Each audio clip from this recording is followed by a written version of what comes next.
Hello friends, आपल्या सर्वांची आवडती मालिका लपंडाव या मालिकेच्या आजच्या बुधवार 15 जुलैच्या एपिसोडमध्ये आजपर्यंतचा सगळ्यात भारी ट्विस्ट आला आहे. आजचा एपिसोड खूप भारी होता. मग नेमकं घडलंय तरी काय? तर फ्रेंड्स, आजच्या एपिसोडमध्ये कान्हा आणि मा या दोघांनी तेजस्विनीला चक्क आपल्या घरी नेलंय.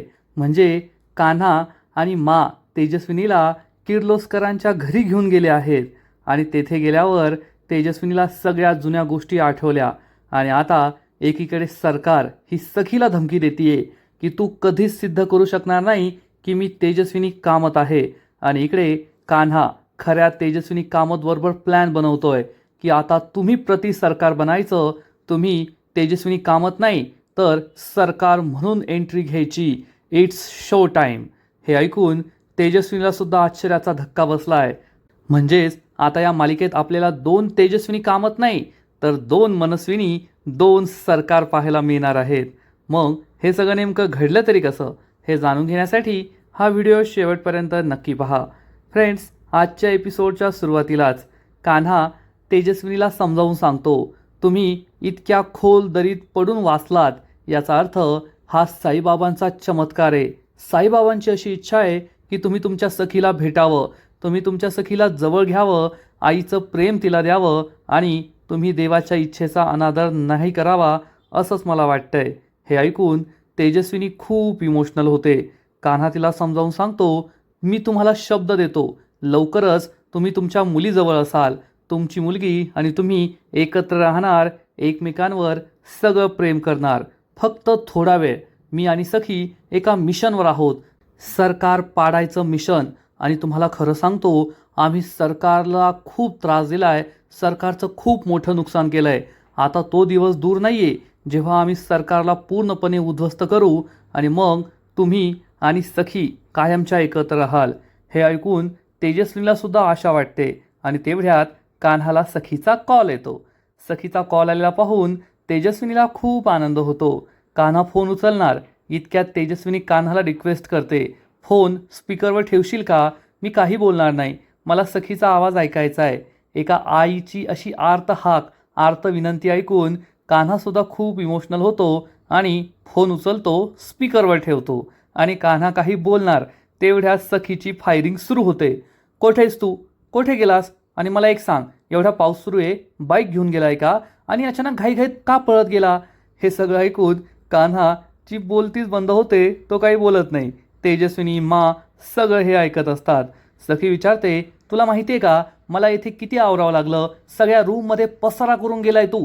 ते फोटो खाली पडलेले होते, कपडे खाली माझ्या हातातून पडले, सगळं मी साफसफाई केली आहे, हे लक्षात ठेवायचं.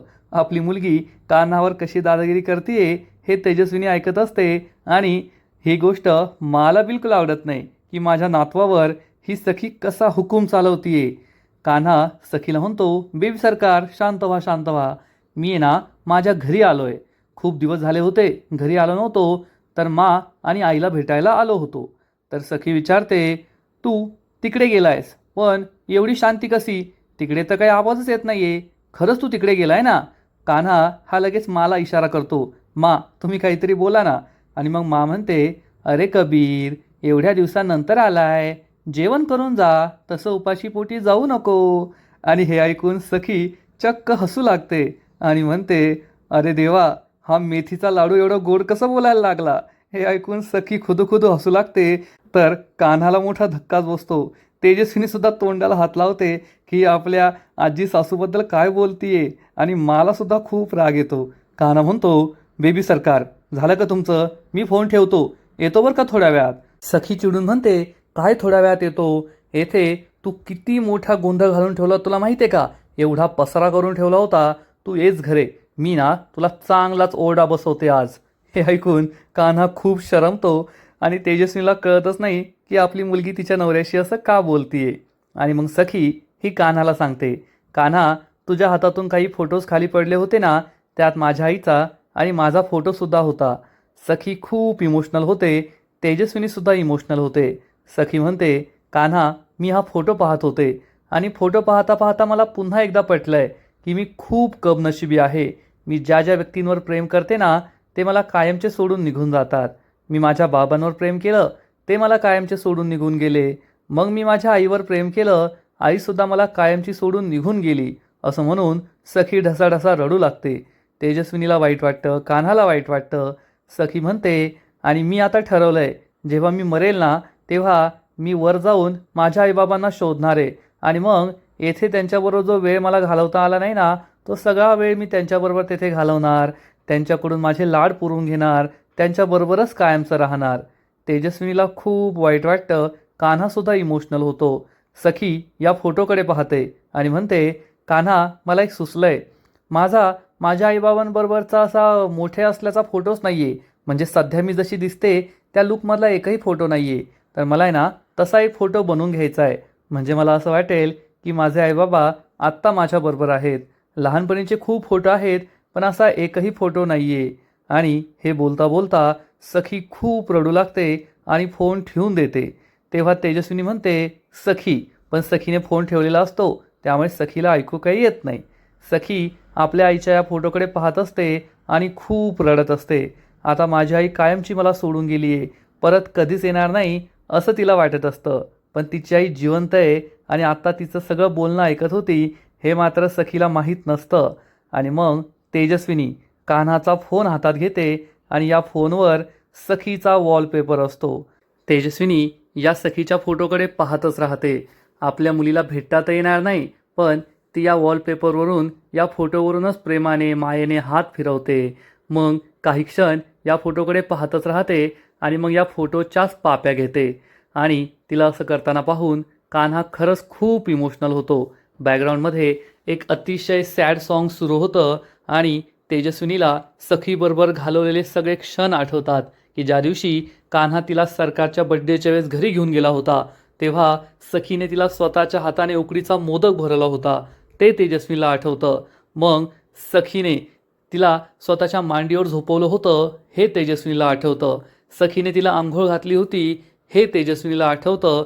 तेजस्विनी खूप इमोशनल होते, ढसाढसा रडू लागते. या फोटोच्याच त्या पाप्या घेत असते, खूप इमोशनल होते. तेजस्विनीला आठवतं की सखी आणि मी एकत्र कसा वेळ घालवला होता. मी तिला एक रेसिपी शिकवली होती, तेव्हा तिने मला घट्ट मिठी मारली होती. आणि हे सगळे क्षण आठवून तेजस्विनी रडत असते, खूप इमोशनल होते. तेजस्विनी भानावर येते आणि कान्हाला त्याचा फोन परत करते. कान्हा म्हणतो, तेजस्विनी मॅडम, तुम्ही बिलकुल टेन्शन घेऊ नका. मी तुम्हाला शब्द देतो, लवकरच तुम्ही सखीच्या फोटोच्या नाही तर सखीच्या पाप्या घेत असाल, तिच्यावर माया कराल, तिच्यावर प्रेम कराल. आणि हा माझा तुम्हाला शब्द आहे, लवकरच त्या मनस्विनीला आम्ही नेस्तनाबूत करणार आणि मग तुमची आणि तुमच्या मुलीची भेट होईल. हे ऐकून तेजस्विनी खूप इमोशनल होते, तिच्या डोळ्यातून पाणी येतं. कान्हा तिला समजावून सांगतो, तुम्ही फक्त थोडा वेळ वाट पहा आणि थोडा वेळ वाट पाहिल्यानंतर तुम्हाला खरंच इतकं चांगलं आणि गोड फळ मिळेल ना की तुम्हाला खरंच तुमच्या आयुष्याचं सार्थक झाल्यासारखं वाटेल. मी तुम्हाला सांगतोय ना की साईबाबांनी तुम्हाला जिवंत ठेवलं आहे ते फक्त याच कारणासाठी की तुम्हाला राहिलेलं सगळं प्रेम तुमच्या मुलीला द्यायचं आहे, सगळी माया तुमच्या मुलीला लावायची आहे. हे ऐकून तेजस्विनी रडू लागते. कान्हा म्हणतो, आता तुम्ही एक काम करा, तुम्ही आता माझ्या घरी जा. हे ऐकून तेजस्विनीला आश्चर्य वाटतं. तर मा म्हणते, काय गरज आहे, आपण तिला हॉटेलमध्ये ठेवूया ना. तर कान्हा म्हणतो, मा, पाहुण्यांना परक्यांना हॉटेलमध्ये ठेवलं जातं, आपल्या माणसांना घरी नेलं जातं. तेजस्विनी खूप खुश होते हे ऐकून. माला तर राग येतो. कान्हा हा माला समजावून सांगतो, मा, प्रॅक्टिकली विचार करायचं गेलं तरी हेच योग्य आहे. कारण जर आपण तेजस्विनी मॅडमला हॉटेलमध्ये ठेवलं तर तेथे त्यांना कुणी पाहू शकतं, मग सरकारला बातमी देऊ शकतं, त्यांचा जीव धोक्यात येऊ शकतो. पण आपल्या घरी सखीसुद्धा येत नाही आणि मनस्विनीसुद्धा येत नाही आणि दुसरं कुणीही येत नाही, त्यामुळे आपल्या घरी सिक्युरिटी असणं शक्य आहे आणि आपण तेथेच त्यांना ठेवूया. तेजस्विनी आणि मालासुद्धा हे पटतं. मा पुढे येते आणि म्हणते, ठीक आहे, तुझा हा मुद्दा मला पटतोय. सुरक्षेच्या कारणासाठी तेजस्विनीला आपण आपल्या घरी ठेवून घेऊया. पण हा सगळा सुरक्षेचा मुद्दा, ही सगळी काळजी फक्त सासरच्याच लोकांसाठी कशी येते? जर स्वतःची ओळख लपवण्यासाठी सुद्धा एवढी काळजी घेतली असती तर एव्हाना आपण आपला बदला घेतला असता, आपला सूड केव्हाच घेतला असता, अजूनसुद्धा आपल्याला लढण्याची गरज पडली नसती. कान्हा म्हणतो, मा, जाऊ द्या, ते सोडा. तेजस्विनी मॅडम, आता तुम्ही माबरोबर घरी जा आणि तुम्ही तेथेच राहायचं आहे. आणि काही हवं असेल तर मला सांगा, मा देईल किंवा मग मला कॉल करा. तेजस्विनी हो म्हणते आणि मग थोड्या वेळानंतर मा तेजस्विनीला घेऊन घरी पोहोचते. आणि या घरी पोहोचतात तेजस्विनीच्या 12-13 वर्षांपूर्वीच्या सगळ्या जुन्या आठवणी जाग्या होतात. तेजस्विनी या सोफ्यावरून खुर्चीवरून हात फिरवत असते. मा तिच्या मागे मागे असते आणि तेजस्विनीला सगळ्या जुन्या गोष्टी आठवलेल्या असतात. तेजस्विनी डायनिंग टेबलकडे पाहते आणि म्हणते, हीच ती जागा जेथे मी आणि अपर्णा तासन तास गप्पा मारत बसायचो आणि छोटेसे सखी आणि कान्हा एकमेकांच्या मागे धावायचे, खेळायचे. घरभर नुसती पळापळ पळापळ पळापळ. खरंच किती छान दिवस होते ते. मा हे सगळं ऐकत असते. तेजस्विनी खुर्चीकडे बोट दाखवून म्हणते, आणि हीच ती खुर्ची जेथे देवदत्त भाऊजी बसले होते आणि मी त्यांना राखी बांधली होती. आणि आज हे सगळं काय होऊन बसलंय. मा चिडून म्हणते, तेजस्विनी जुन्या आठवणी उगाळून काढू नकोस. तेजस्विनीला वाईट वाटतं. तेजस्विनी म्हणते, सॉरी मा, हे सगळं इतक्या वर्षानंतर पाहिलं ना, म्हणून मी जुन्या आठवणीत रमून गेले होते. मा म्हणते, मी नाही जुन्या आठवणीमध्ये रमत, कारण मला सूड घ्यायचा आहे, सूड. हे ऐकून तेजस्विनीला वाईट वाटतं. तेजस्विनी ही मागे वळून पाहते तर तिला कान्हा आणि त्याच्या कुटुंबाचा फॅमिली फोटो दिसतो. तेजस्विनी या फोटोजवळ येते. या फोटोमध्ये देवदत्त, अपर्णा, कान्हा, मा सगळे असतात. तेजस्विनी या फोटोवर हात ठेवते आणि म्हणते, किती गोड फॅमिली आहे. तर मा चिडून म्हणते, होती, ही फॅमिली होती, पण तुझ्या बहिणीने सगळं उद्ध्वस्त केलं आहे तेजस्विनी. तेजस्विनी म्हणते, मा मी तिला बहीण मानत नाही. मा उत्तर देते, आपल्या मानण्याने काही होत नाही. शेवटी ते रक्ताचं नातं आहे, ते असतंच. तसं तर तुझी मुलगी सखीसुद्धा माझी नातसून आहे, पण मी तिला नातसून मानत नाही. पण माझ्या नातवाने हे नातं मान्य केलं आहे, त्याने हे नातं ठरवलं आहे, तर मी काही करू शकत नाही. मी मानलं काय, नाही मानलं काय, तरी कान्हा सखीवर प्रेम करतो आणि ते दोघे एकत्र राहणारच आहेत. आणि तुझ्या मनस्विनीने, तुझ्या बहिणीने माझ्या देवदत्तबरोबर जे काही केलं आहे ना, त्याचा सूड मी घेऊनच राहणार. त्याची शिक्षा मी तिला देणारच. तेजस्विनी सगळं ऐकून घेते आणि विचारते, अपर्णा कुठे आहे. मा सांगते, असेल तिच्या रूममध्ये झोपली असेल. उद्या सकाळी भेट तुला. आणि आता जा, तू सुद्धा आराम कर. येथून सरळ गेली की तुझी रूम आहे. आणि हो, काही लागलं तर मला आवाज दे, कारण मी रात्रभर झोपतच नाही. माझी सुडाची अग्नी मला झोपूच देत नाही. तेजस्विनीला समजतं की मा ही मनस्विनीचा सूड घेतल्याशिवाय काही शांत बसणार नाही आहे आणि मनस्विनीने तिला खूप मोठी जखम दिली आहे. तेजस्विनी आपल्या रूमकडे हळूहळू हळू जात असते आणि मा तिच्याकडे एकटक पाहतच राहते. तेजस्विनीच्या मनात काय सुरू आहे हे मला जाणून घ्यायचं असतं, पण तेजस्विनीच्या मनात दुसरं काहीच नाही आहे, फक्त दुःख आहे, त्रास आहे. पुढे काय होणार याचाच विचार ती करत असते. आणि मला मात्र आपला सूड हवा असतो. काही करून सूड सूड घ्यायचा आहे, एवढंच तिच्या मनात असतं. आणि इकडे कान्हा आपल्या बेडरूममध्ये पोहोचतो. तो दरवाजा उघडतो तर सखी ही झोपलेली असते. कान्हा हा सखीजवळ येऊन बसतो आणि सखीकडे पाहतो तर सखीच्या हातामध्ये तिचा आणि तेजस्विनीचा फोटो असतो. हा फोटो पाहून कान्हालाही खूप वाईट वाटतं आणि कान्हा सखीच्या हातातून हा फोटो घेतो. या फोटोकडे पाहतो आणि त्याला आनंद होतो, कारण सखी ज्या आईसाठी तरसतीये, जी आई आता या जगात नाही आहे असं तिला वाटतंय, ती आई जिवंत आहे आणि कान्हाच्या घरी आहे आणि लवकरच त्यांची भेट होणार आहे. हा विचार करून कान्हा खूप खुश होतो. पण हा फोटो पाहत असताना कान्हाला काहीतरी आठवतं. कान्हा लगेच बेडवरून उठतो आणि कपाटावर पाहतो तर कपाटावर ती सुटकेस असते, ज्यात सना नाव असलेला कुर्ता आणि कान्हाने लपवलेले फोटोज असतात. कान्हा म्हणतो, हे फोटोज अजूनसुद्धा त्या कुर्त्यामध्ये आणि त्या बॅगमध्येच आहेत. मागच्या वेळेस साईबाबांनी मला वाचवलं, पण प्रत्येक वेळेस नाही वाचवणार. त्यांनी संकेत दिला आणि मी जर दुर्लक्ष केलं तर यावेळेस मी फसणार. हे फोटो या घरात सेफ नाही आहे, ते फोटो हलवावे लागतील. असा विचार करून कान्हा या कपाटाजवळ येतो. कपाटावरून ही बॅग खाली काढतो. सखी अजूनही झोपलेलीच असते. कान्हा तिच्याकडे पाहतो आणि मग ही बॅग टेबलवर ठेवतो. बॅग उघडतो तर बॅगमध्ये तो सन्हा नावाचा कुर्ता असतो. मग कान्हा हा कुर्ता बाहेर काढतो आणि या कुर्त्यामध्येच ते 2 फोटोज असतात. आणि कान्हा या फोटोंकडे पाहतच असतो आणि त्याच वेळेस जोरात वीज कडाडते आणि या आवाजाने सखीचा डोळा उघडतो. सखीचा डोळा उघडताच तिला कान्हा समोर उभा असलेला दिसतो आणि सखीला समजतं की कान्हा घरी आलाय. पण अजून कान्हा पाठमोर आहे, त्यामुळे त्याला कळलेलं नाहीये की सखी जागी झालीये. सखी त्याला आवाज न देता बेडवरून उठते आणि कान्हाजवळ येते. अजूनही कान्हाला काही समजलेलं नसतं आणि मग सखी त्याला आवाज देते, कबीर. आणि कान्हा खूप दचकतो आणि त्याच्या हातून हे फोटोज खाली पडतात. कान्हाच्या चेहऱ्यावर भीती स्पष्ट दिसत असते आणि त्याचा असा घाबरलेला चेहरा, त्याच्या हातातले हे फोटो पाहून सखीला सुद्धा आश्चर्य वाटतं. सखी ही जाणून घेण्याचा प्रयत्न करते की कान्हा एवढा का घाबरलाय, त्याच्या चेहऱ्यावर ही भीती कसली आहे. आणि कान्हा घाबरलेला असतो की सखीने हे फोटो पाहायला नको, नाहीतर मग सगळं संपलं. आणि मग सखी जमिनीवर पाहते तर हे फोटो पाठमोरे असतात, त्यामुळे सखीला ते फोटो काही दिसत नाही. आता ते रुमाल डाव असतो ना, कोण पहिले फोटो उचलणार, सखी की कान्हा, तसा यांचा खेळ सुरू असतो. सखी कान्हाकडे पाहते, कान्हा सखीकडे पाहतो आणि मग हे दोघे एकाच वेळेस खाली वागतात. 2 फोटोज असतात, एक फोटो कान्हा उचलतो आणि सखी दुसरा फोटो उचलते. त्यामुळे कान्हा खूप घाबरतो. सखी ही कान्हाकडे रागारागाने पाहत असते. कान्हा काहीतरी लपवतोय हे सखीला चांगलंच कळून चुकलेलं असतं. कान्हा तिच्या हातातून फोटो हिसकावण्याचा प्रयत्न करतो, पण सखी लगेच आपला हात मागे घेते. कान्हाला जास्त काही बोलता पण येत नाही. सखी मॅडम तो फोटो द्या.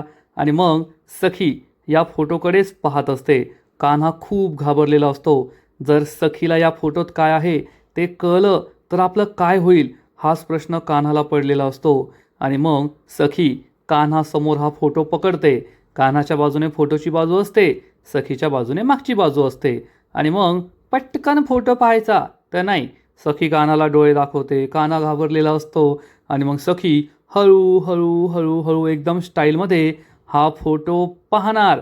कान्हा खूप घाबरतो आणि त्याच वेळेस लाईट जाते आणि मग सखीला हा फोटो काही दिसत नाही आणि तेवढ्यात कान्हा तिच्या हातातून हा फोटो हिसकावून घेतो. त्यामुळे सखीला सुद्धा आश्चर्य वाटतं की कान्हाने असं का केलं. सखी म्हणते, अरे कान्हा. तर कान्हा म्हणतो, सखी मॅडम त्या फोटोचा आपण नंतर पाहूया, मला अंधाराची खूप भीती वाटते, तुम्ही जा आणि काहीतरी मेणबत्ती कॅन्डल काहीतरी घेऊन या. सखी म्हणते, हो हो जाते. आणि सखी रूम बाहेर निघून जाते. सखी रूम बाहेर जाताच कान्हा लगेच दरवाजा लावून घेतो आणि म्हणतो, वाचलो, आज मी मरता मरता वाचलो, अजून किती वेळेस मी ही चूक करणार आहे. सखी मॅडम आज जर तुम्ही हे फोटोज पाहिले असते ना तर सगळं संपलं असतं. आता सखीने जर कान्हा आणि तिच्या बालपणीचे फोटो पाहिले तर काय संपणार आहे देव जाणे, किंवा मग कान्हा जाणे. हा, जर सखीने हे फोटो पाहिले तर कान्हा आणि सखीमध्ये असलेलं भांडण संपेल, सखीच्या मनात कान्हाबद्दल असलेला गैरसमज, राग संपेल आणि या दोघांचा सुखी संसार सुरू होईल. पण कान्हाला एवढ्या लवकर सुखी संसार सुरू करायचा नाहीये असंच दिसतंय. कान्हा म्हणतो, या फोटोंचं काहीतरी करावं लागेल. मग कान्हा सगळ्यात आधी ही जी मोठी बॅग असते ती कपाटावर ठेवून देतो.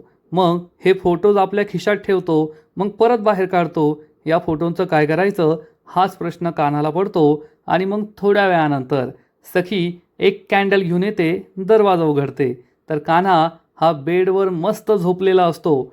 सखी म्हणते, कान्हा झोपलायस तू, एवढ्या लवकर कसा झोपला, कान्हा उठ, कान्हा, ए कान्हा उठ. पण कान्हा काही उठत नाही. ते म्हणतात ना, झोपलेल्याला उठवता येतं, झोपेचं सोंग घेतलेल्याला उठवता येत नाही. कान्हाने झोपेचं सोंग घेतलंय त्यामुळे कान्हा काही उठत नाही. आणि सखी विचार करते, काय असेल त्या फोटोमध्ये ज्यामुळे त्याने मला ते फोटोज पाहू दिले नाही. हा खरंच झोपलाय का, खरंच झोपला असेल तर त्याला उठवायला नको, उद्या सकाळी त्याच्याशी बोलते.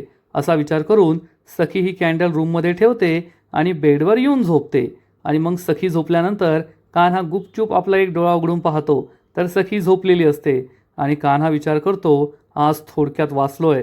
पण सखी मॅडम काही विसरणार नाही, उद्या सकाळी त्या फोटोबद्दल नक्की प्रश्न विचारतील. आता उद्या सकाळी काय उत्तर द्यायचं याचा विचार आत्ताच करून ठेवावा लागेल. असा विचार करून कान्हासुद्धा झोपतो. आणि मग दुसरा दिवस उजाडतो आणि सकाळी सकाळी कान्हाला ऑफिसला जायची खूप घाई असते. कदाचित सखीच्या प्रश्नाचं उत्तर द्यावं लागू नये म्हणून त्याची ही घाई सुरू असते. सखी येते आणि विचारते, तुला आज ऑफिसला जायची खूप घाई दिसतीये. कान्हा म्हणतो, हो आज एक महत्त्वाची मीटिंग आहे. तर सखी त्याला विचारते, मग आपण कधी बोलायचं. कान्हा विचारतो, कशाबद्दल. सखी म्हणते, फोटोजबद्दल. कान्हा विचारतो, कोणते फोटोज.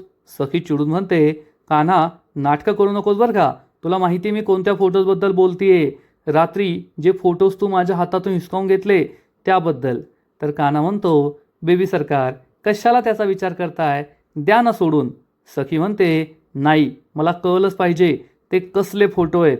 कान्हा म्हणतो, ठीक आहे, तुम्ही माझे नको त्या अवस्थेतले फोटो पाहिले होते हे तुम्हाला आठवत आहे का?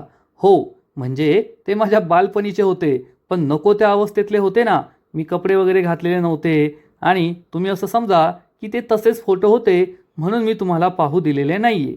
सखी चिडून म्हणते, ठीक आहे तो विषय सोड, पण कान्हा आपल्याला डिस्कस करावं लागेल. आपल्याला मनस्विनीविरुद्ध एवढा मोठा पुरावा मिळाला आहे, आता पुढे काय करायचं, कसं करायचं हे आपल्याला ठरवावं लागेल ना, आणि तू येथे थांबत नाही आहे. कान्हा म्हणतो, बेबी सरकार आता माझ्याकडे बिलकुल वेळ नाही आहे, मला महत्त्वाची मीटिंग आहे आणि तुम्ही डिस्कस करा ना, तुम्ही जे ठरवाल त्या प्लॅनमध्ये मी आहे, आता मला खूप घाई आहे. असं म्हणून कान्हा तेथून पळून जातो. पण सखीला कान्हावर संशय आलेला असतो. कान्हा हा पुन्हा एकदा माझ्याशी लपंडाव खेळतोय, काहीतरी लपवतोय हे सखीला समजतं. सखी याबद्दलच विचार करत असते. तेवढ्यात गौतम, परशुराम आणि मीनाक्षी तेथे येतात आणि मीनाक्षी विचारते, आज कान्हाला खूप घाई होती का? खूप लवकर गेला तो. सखी म्हणते, हो त्याच्या ऑफिसची एक महत्त्वाची मीटिंग होती म्हणून तो गेलाय. जाऊ द्या, आपण आपलं डिस्कशन करूया ना, पुढे काय करायचं ते आपण आपलं ठरवूया. सगळ्यांना ही गोष्ट पटते आणि आता काही झालं तरी मनस्विनीला सोडायचं नाही. मनस्विनीविरुद्ध आपल्याला खूप मोठा पुरावा मिळवायचा आहे आणि तो कसा मिळवता येईल याबद्दलच बोलायचं असे हे चौघजण ठरवतात आणि आजचा एपिसोड येथेच संपतो. फ्रेंड्स, लपंडाव या मालिकेचा आजचा एपिसोड खरंच खूप भारी होता, इंटरेस्टिंग होता. कान्हा हा आता संपूर्ण फोकस तेजस्विनीवर करणार आहे आणि सखी मनस्विनीविरुद्ध जे काही पुरावे मिळवते ना त्यामध्ये त्याला काही इंटरेस्ट राहिलेला दिसत नाही आहे. कारण कितीही म्हटलं तरी ती पोटावरची छोटीशी जखम, त्यानंतर ते ब्लड ग्रुप वेगळं असणं, सरकार या गोष्टींना कधीच उडून लावेल हे आपल्या सगळ्यांना माहिती आहे. पण सगळ्यात मोठा ट्विस्ट तेव्हाच येईल जेव्हा सरकारसमोर खरी तेजस्विनी येईल आणि कान्हासुद्धा याच दृष्टीने प्रयत्न करतोय आणि तेच अगदी योग्य आहे. फ्रेंड्स, लपंडाव या मालिकेचा आजचा एपिसोड तर खूप भारी होता, पण पुढील एपिसोड आणखीन धमाकेदार असणारे, आणखीन मोठा ट्विस्ट या मालिकेत येणारे. मग नेमकं घडणार तरी काय? तर या मालिकेच्या पुढील एपिसोडमध्ये आपण पाहू की सखी आणि सरकार या दोघी चक्क एकत्र सापशिडीचा खेळ खेळत असतील आणि सरकार ही सखीला ठणकावून सांगेल, सखी तू आणि तुझा तो गुड फॉर नथिंग नवरा माझ्या विरुद्ध काहीच सिद्ध करू शकणार नाही. मी खरी तेजस्विनी कामत नाहीये हे तुम्हाला सिद्धच करता येणार नाही, कारण डोळ्यांच्या रंगापासून ते DNA पर्यंत सगळं माझं आणि तेजस्विनीचं सारखंच आहे. त्यामुळे कितीही प्रयत्न करा मी हरणार नाही आणि तुम्ही माझ्या विरुद्ध काहीच करू शकणार नाही. हे ऐकून सखीला जबर धक्का बसेल. सरकारचा कॉन्फिडन्स वेगळ्याच लेव्हलवर असणार, पण सरकारला माहीत नाहीये कान्हा हा शेरा सव्वा शेर आहे. कान्हा इकडे तेजस्विनीबरोबर मीटिंग करत असेल आणि तेजस्विनी आणि कान्हा हे दोघे चक्क बुद्धिबळाचा खेळ खेळत असतील. कान्हा हा तेजस्विनीला म्हणेल, Tejaswini madam it's show time. आता जर तुम्हाला तुमच्या मुलीला आणि तुमच्या नवऱ्याने उभा केलेल्या बिझनेसला वाचवायचं असेल तर तुम्हाला प्रयत्न करावे लागतील. आता तुम्हाला दाखवून द्यावं लागेल की तुम्हीसुद्धा काही कमी नाही आहात. पण यावेळेस तेजस्विनी कामत नाही, तर यावेळेस प्रति सरकार बनून तुम्हाला सरकारची नांगी ठेचायची आहे, सरकारला धक्का द्यायचा आहे. हे ऐकून तेजस्विनीला आश्चर्य वाटणार. म्हणजे आता नेमका कान्हाचा प्लॅन काय आहे? कान्हाचा प्लॅन असा आहे की यावेळेस तेजस्विनी सगळ्यांच्या समोर येईल, पण तेजस्विनी कामत म्हणून नाही, तर चक्क मनस्विनी म्हणून, सरकार म्हणून. म्हणजे आता घरात 2-2 तेजस्विनी नाही, तर 2-2 सरकार असतील आणि खरी सरकार कोण हा प्रश्न सगळ्यांसमोर असेल. मग कान्हा आणि तेजस्विनी हा प्लॅन कसा खरा ठरवणार? खरी तेजस्विनी कोण, खरी सरकार कोण हे कसं सिद्ध होणार आणि यातून कान्हा सरकारला कसं बर्बाद करणार हे पाहायला खूप मजा येणार आहे. तर फ्रेंड्स, तुम्हाला सुद्धा लपंडाव मालिकेचा आजचा एपिसोड आवडला का? नक्कीच कमेंट करून सांगा. आणि या मालिकेचे असेच नवीन नवीन एपिसोड, नवीन नवीन अपडेट सर्वात आधी पाहण्यासाठी व्हिडिओला लाईक करा, शेअर करा, चॅनलला सबस्क्राईब करून बेल आयकॉनवर क्लिक करा. म्हणजे या मालिकेचे नवीन नवीन एपिसोड तुम्हाला सर्वात आधी पाहायला मिळतील. खूप खूप खूप धन्यवाद.